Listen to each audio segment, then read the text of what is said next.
चाहूँगा 28 तारीख को एक खबर छप गई थी कि ख्याली आ सकते हैं आम आदमी पार्टी में, हो सकते हैं सूरतगढ़ से प्रत्याशी, हो सकते हैं ख्याली प्रत्याशी। आप तो खबर छाप के घर जाके सो गए, दिल्ली में हंगामा हो गया।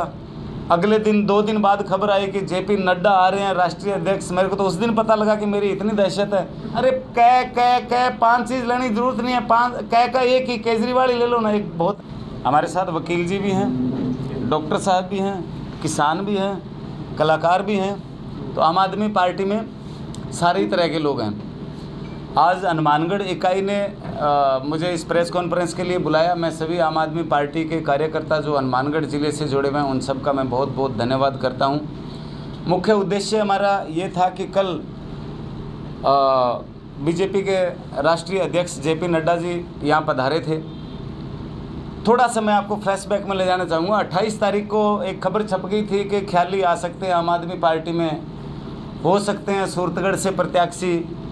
तो मीडिया साथियों से मैं निवेदन कर रहा हूं कि प्लीज़ थोड़ा सा जांचें पड़तालें फिर खबर छापें। मैं कहीं का प्रत्याशी नहीं हूं, ना ही मैं चुनाव लड़ने का इच्छुक हूं, ना ही मैंने कभी टिकट की मांग की सोची। शायद मेरे जैसे हज़ारों कार्यकर्ता ऐसे हैं जो टिकट का या विधायक बनने का उनका सपना नहीं है। उनका सपना एक अच्छे विचार लेके जो आम आदमी पार्टी चल रही है उस पार्टी को सपोर्ट करना, उसमें से एक मैं भी हूँ। लेकिन आपकी ये खबर कि हो सकते हैं ख्याली प्रत्याशी, आप तो खबर छाप के घर जाके सो गए, दिल्ली में हंगामा हो गया। अगले दिन 2 दिन बाद खबर आई कि जेपी नड्डा आ रहे हैं राष्ट्रीय अध्यक्ष। मेरे को तो उस दिन पता लगा कि मेरी इतनी दहशत है कि मेरा ये सुन के जेपी नड्डा दिल्ली से भागे आएंगे। जैसे ही पंजाब में आम आदमी पार्टी का रिजल्ट अच्छा रहा, कल नड्डा साहब ने बोला भी कि पंजाब के रिजल्ट के कारण हमें डर लग गया। आप इतना जल्दी डरने लग गए, अभी तो शुरुआत ही हुई है। और उन्होंने ज़ोर से चिल्ला के कहा कि हम राष्ट्रवादी हैं। किसने पूछा? किसी मीडिया ने पूछा था कि आप राष्ट्रवादी हो या नहीं? कोई हनुमानगढ़ की जनता ने पूछा था कि आप राष्ट्रवादी हो? अपनी तरफ से ही चिल्ला चिल्ला के आप, वो फिर चोर की दाढ़ी में तिनके वाला सवाल आ जाता है कि अगर आप हैं तो फिर बताने की क्या ज़रूरत है? सारे हिंदुस्तानी राष्ट्रवादी है, कौन ऐसा है जो राष्ट्रवादी नहीं है? और अब पत्रकारों को भी लिखते हुए झिझकना नहीं चाहिए, क्योंकि आज धारा 124 सुप्रीम कोर्ट ने ख़त्म कर दी। धारा 124 का नाजायज़ फ़ायदा इस सरकार ने इतना उठाया कि जो भी कोई सरकार के खिलाफ बोलता था उसके खिलाफ धारा 124A में अंदर कर देते थे कि ये राजद्रोह है। 13,000 लोग अब तक गिरफ्तार हो चुके हैं, उसमें कम से कम 6,000 पत्रकार थे। वो अपनी बात, अपने विचार लिखने को भी स्वतंत्र नहीं है। एक कलाकार है हमारे श्याम रंगीला, श्री गंगानगर के पेट्रोल पंप पे खड़े होकर एक वीडियो बनाया कि पेट्रोल 100 रुपये लीटर पार हो गया। इसमें क्या हो गया भाई? ये तो सच्चाई है। लेकिन उस पर इतना दबाव, इतना प्रेशर डाला गया, पेट्रोल पंप के मालिक को धमकाया गया कि आप श्याम रंगीला पे मुकदमा दर्ज करो, नहीं तो हम आपका लाइसेंस कैंसिल कर देंगे। वो पेट्रोल पंप वाला मालिक भी गंगानगरिया था, बोला भैया आप लाइसेंस कैंसिल कर दो, मुझे जेल में डाल दो, मैं इस लड़के पे केस नहीं करूंगा क्योंकि इसने मेरे से पूछ के वीडियो बनाया है और वीडियो में सिर्फ ये बोला है कि पेट्रोल 100 रुपये पार हो गया। इसमें क्या बुरा हो गया? तो जिस भी पत्रकार ने लिखा, जिस भी एक आम आदमी ने जागरूक होकर बोलने की कोशिश की, उसको धारा 124A में जेल में डाल देते थे। 13,000 लोग जेल में बंद है। आज सुप्रीम कोर्ट ने, माननीय सुप्रीम कोर्ट ने संज्ञान लेते हुए उस धारा को पोस्टपोन कर दिया और उन लोगों की सबकी जमानत भी होगी जो सरकार के गलत रवैये के बारे में बोलते थे, और बोलना भी चाहिए। नड्डा साहब ने कहा जी 5 चीज़ कैसे शुरू होती है? कार्यक्रम, कार्यकर्ता, कार्यालय। अरे कै 5 चीज़ लेने की ज़रूरत नहीं है, 5 का एक ही केजरीवाल ही ले लो ना, एक बहुत है। और 5 अगर आपने लेना भी है तो जब से हमारा सनातन धर्म शुरू हुआ, जब से हमारी सृष्टि शुरू हुई, जो 5 का महत्व है, 5 पीर, 5 प्यारे, 5 दरिया पंजाबी, 5 तत्व का पुतला बंदा, 5 वकार खराबी, 5 पांडव, 5 परमेश्वर, 5 नमाज खुदा की। और आज जो ज़रूरत है 5 की, वो बिजली की ज़रूरत है, वो शिक्षा की ज़रूरत है, स्वास्थ्य की ज़रूरत है, रोज़गार की ज़रूरत है। इन 5 पे तो आपने बात ही नहीं की। किसान बैठे देखते रहे, कभी ये बात करेंगे कि हमारे किसानों के लिए DAP खाद के लिए, बीज के लिए, किसानों को खेतों में पानी नहीं मिल रहा है, नहरें बंद पड़ी है, वाटर वर्क्सों की दिक्कत है, उसके लिए कोई शायद बोलेंगे। लेकिन उसका एक शब्द नहीं बोला। वोट दे दो जी, सरकार बना दो, डबल इंजन की सरकार बनाएंगे। मैं हनुमानगढ़ वासियों से निवेदन करता हूँ कि ये डबल इंजन भी बेच देंगे। जो पवन हंस हेलीकॉप्टर के इंजन बेच सकते हैं, वो डबल इंजन बना दोगे वो भी बेच देंगे। क्या आज से 5 साल पहले डबल इंजन की सरकार नहीं थी? यहाँ वसुंधरा जी थी और सेंटर में मोदी थे। तब भी तो आप एक ही थे ना। अब आप कह रहे हो जी अगर वहाँ और यहाँ दोनों हमारी सरकार होगी तो वो बजट काम आएगा, तो 5 साल पहले कौन थे? आप यहाँ भी बीजेपी की सरकार थी, वहाँ भी बीजेपी की सरकार थी, आपने क्यों नहीं उस काम को किया?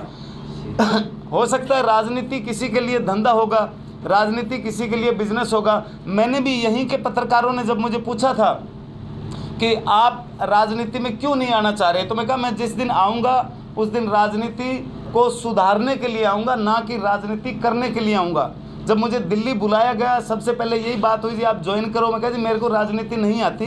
बोले नहीं, हम राजनीति करना ही नहीं चाहते, राजनीतिक लोगों को जोड़ना ही नहीं चाहते, हमारे साथ सिर्फ समाज सेवाओं की टोली जुड़ना चाह रही है, जो समाज की सेवा करना चाह रहे हैं वो लोग जुड़ रहे हैं। और वो जुड़ने के बाद काम हम जब तक खुद जागरूक नहीं होंगे काम नहीं हो सकता। मैं आपको सबसे बड़ा उदाहरण देता हूँ मेरे गांव का, जहाँ मैं पैदा हुआ हूँ 18 एसपीडी में। आपको पता है सेम की समस्या है।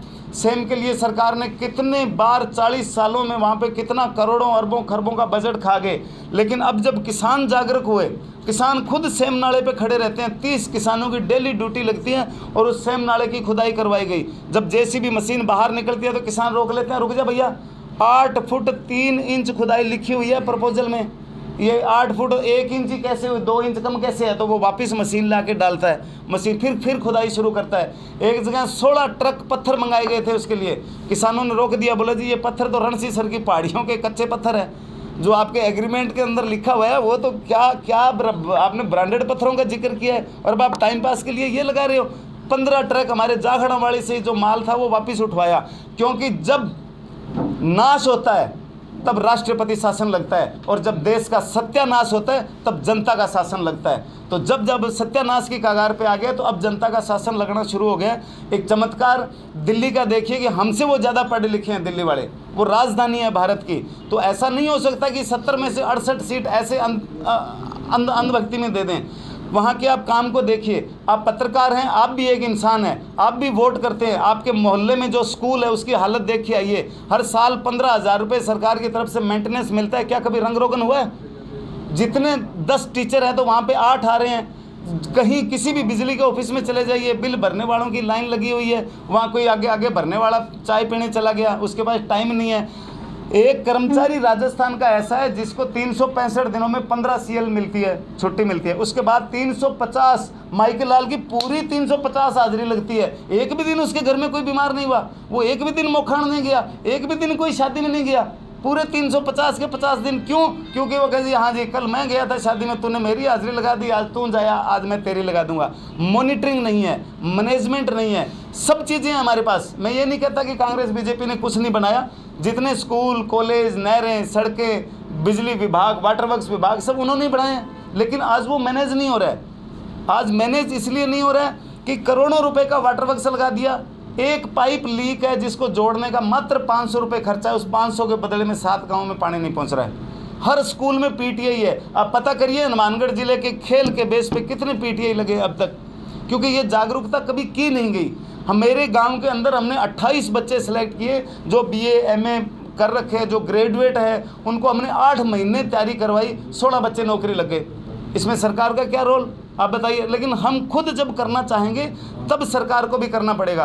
कोई MLA अपनी ड्यूटी नहीं कर रहा है, कोई MP अपनी ड्यूटी नहीं कर रहा है, कोई मंत्री अपनी ड्यूटी नहीं कर रहा है। क्यों? उनको टेंशन है सरकार बचाने की। इधर जल शक्ति मंत्री है, बीकानेर के हैं, शेखावत है, राजस्थानी है, कभी उन्होंने नहरों की यहाँ की इतनी समस्या पानी के बिना त्राई हो रही है, आर्मी एरिया प्यासा मर रहा है, उसकी बात नहीं कर रहे हैं। लेकिन वो शेखावत जी टांग खींच रहे हैं अपने पूनिया जी की, शेखावत जी की पूनिया जी नहीं सुन रहे, पूनिया जी की वसुंधरा जी नहीं सुन रही, वसुंधरा जी की राठौड़ जी नहीं सुन रहे, राठौड़ जी की कोई नहीं सुन रहा। यही हालत इधर कांग्रेस में आया हुआ है। परसों एक मंत्री के बेटे के पे बलात्कार का आरोप हो गया, कल एक विधायक गिरफ्तार हो गया। तो ये रोज़ जो कानून व्यवस्था खुद ही बिगाड़ते हैं। एक सबसे बड़ा स्टायर मैं आज आपको सुना रहा हूँ कि जो पुलिस 2000 रुपये का तेल जला के शाम तक एक चोर को पकड़ती है, 150 रुपये लेके शाम को छोड़ देती है, तब मंत्रियों के बेटों की बलात्कार करने की हिम्मत बढ़ती है। और अब ये नाश होता ना देश का तो राष्ट्रपति शासन लग जाता, लेकिन अब देश का सत्यानाश हो रहा है, इसलिए जनता का शासन लगना जरूरी है। जनता अब जाग रही है, उठ रही है। उन्होंने केजरीवाल मॉडल को दिल्ली में देखा है, वहाँ के स्कूलों की, वहाँ के हॉस्पिटल की व्यवस्था देखी है। 10 दिन के अंदर अंदर ही पंजाब के अंदर 90% भ्रष्टाचार खत्म हो गया। क्योंकि हर ठेकेदार हमारे यहाँ 8 बजे खुला हो जाता है, उसके बाद भी शराब मिलती रहती है। क्यों? आबकारी भी पैसा ले रही है, पुलिस भी पैसा ले रही है। वो रात को जो दारू पिएंगे वो गुंडागर्दी भी करेंगे, वो बलात्कार भी करेंगे, वो जिस तरह की गुंडाशाही चल रही है, अब उनको रोके कौन? मीडिया छापे कैसे? क्योंकि सबके अंदर एक डर पैदा कर दिया। तो इस तरह के डर से बचने के लिए आम लोगों की जागृत होना बहुत ज़रूरी है, और आम लोग अब जागृत हो रहे हैं। आज हनुमानगढ़ के प्रेस कॉन्फ्रेंस का यही हमारा उद्देश्य था। ये हमारे साथ में सोनी जी बैठे हैं, आदमी पार्टी से जुड़े हुए हैं, पैसे से ये वकील है। इन्होंने एक शहीद स्मारक बनाया है। जितने भी हमारे क्रांतिकारी थे उन सब शहीदों की फ़ोटो लगाई गई है। नड्डा जी को मेल किया गया, उन्हें इनवाइट किया गया कि आप यहाँ हमारे शहीदों को भी पुष्प अर्पित करने के लिए 1 सेकंड के लिए, 1 मिनट के लिए पधारें। लेकिन नहीं, उनको गुरुद्वारे में जाना ज़रूरी था कि पंजाबी वोट लेने हैं, उनको मंदिर पे जाना ज़रूरी था कि हिंदू वोट लेने हैं, उनको मस्जिदों के बाहर जाना ज़रूरी था कि वो वोट लेने हैं। क्या वो शहीद हमारे शहीद नहीं थे, जिनकी शहीदी की वजह से आज हम लोग जी रहे हैं, आज हम इस आज़ाद देश के नागरिक हैं? लेकिन उनको उससे कोई मतलब नहीं है। उनको सिर्फ ये, हाँ जी, राहुल गांधी ने वादा किया था कि 10 दिन में कर्जा उतार दूंगा, नहीं उतारा। तो भाई मोदी ने भी वादा किया था कि पहली ही सरकार में, पहली ही मीटिंग में, पहली कैबिनेट में किसानों का कर्जा माफ़ कर दिया जाएगा।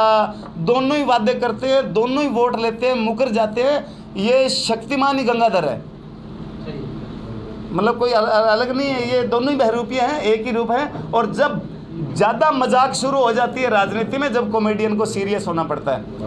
इसलिए यही हमारा आने का मकसद था। आपके जो भी सवाल है, जो भी बातचीत है, आप पूछिए। हमारे साथ बेनीवाल जी भी है, डॉक्टर साहब भी हैं, सोनी जी भी हैं, सब आपकी बातों का जवाब देंगे। हम मिलजुल के जो भी इसके राजस्थान के लिए अच्छा हो सकता है उसका हम प्रयास करेंगे।